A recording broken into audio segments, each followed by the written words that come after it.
This is Yahoo Finance Live. We are just under 5 minutes until the opening bell on this Thursday morning. Wanted to tell you about some other big earnings reports that we got. AT&T is one of them. And, much like a Netflix, for example, we look at the subscriber numbers. Although they look different than the Netflix numbers look, the company actually added monthly phone subscribers and added them at a higher rate than was expected, even as earnings per share and revenue also beat estimates.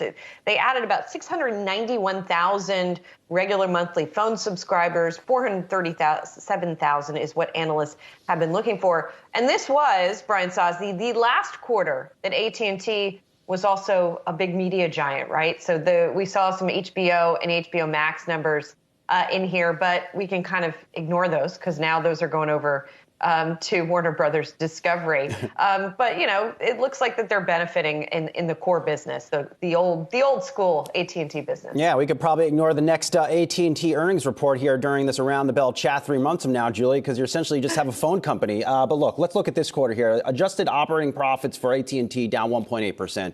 The company continues to invest in rolling out 5G, marketing, infrastructure, you name it.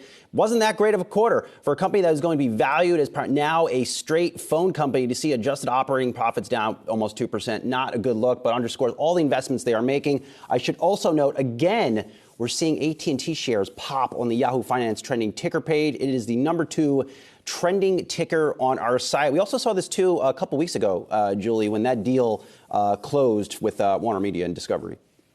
Yeah, and one more note, just sort of as connected to your operating profit note, if it is an old-fashioned phone company, right, like it used to be, you want to look to it for dividends, you want to look to it for cash flow and a steady flow of income, right? That's what these companies used to be. 6% free cash yield. flow actually fell. Yeah, so you're still getting the yield, but free cash flow actually fell to $700 million, even though they got a payment from DirecTV. So that's a number I'll be paying attention to along with that dividend yield.